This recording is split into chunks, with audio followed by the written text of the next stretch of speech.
Stories of Abdu'l-Baha, Portals to Freedom, The Black Rose. It seemed that a few days before, Abdu'l-Baha had gone to the Bowery mission to speak to several hundred of New York's wretched poor. Not unnaturally, a number of boys gathered in their train, and soon they became a little too vocal in their expression. As I remember, even some venturesome ones called names and threw sticks. As my hostess told the story, she said, "I could not bear to hear Abdu'l-Baha so treated, and dropped behind the others for a moment to speak to them.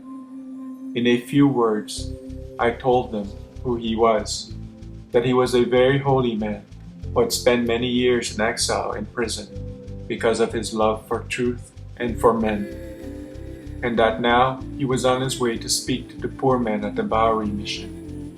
Can't we go too?" one who seemed to be the leader asked. "I think that would be impossible," she told them. "But if you come to my home next Sunday," and she gave them the address, "I will arrange for you to see him." So here they were. We followed them up the stairs and into Abdu'l-Baha's own room. I was just in time to see the last half dozen of the group entering the room. Abdu'l-Baha was standing at the door, and he greeted each boy as he came in, sometimes with a hand clasp, sometimes with an arm around his shoulder, but always with such smiles and laughter, it almost seemed that he was a boy with them. Certainly there was no suggestion of stiffness on their part, or awkwardness in their unaccustomed surroundings. Among the last to enter the room was a colored lad of about 13 years.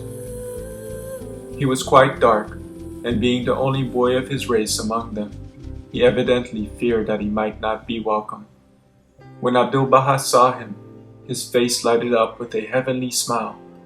He raised his hand with a gesture of princely welcome, and exclaimed in a loud voice, so that none could fail to hear, that here was a black rose.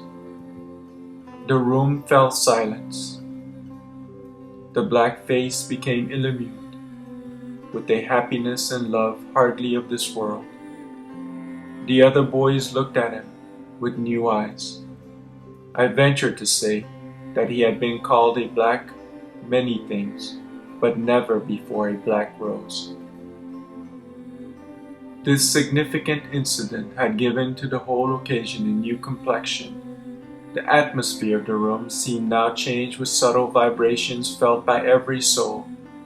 The boys, while losing nothing of their ease and simplicity, were graver and more intent upon Abdu'l-Baha, and I caught them glancing again and again at the colored boy with very thoughtful eyes.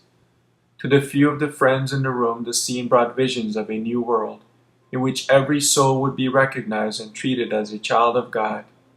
I thought, what would happen to New York if these boys could carry away such a keen remembrance of this experience, that throughout their lives, whenever they encountered any representatives of the many races and colors to be found in that great city, they would think of them and treat them as different colored flowers in the garden of God.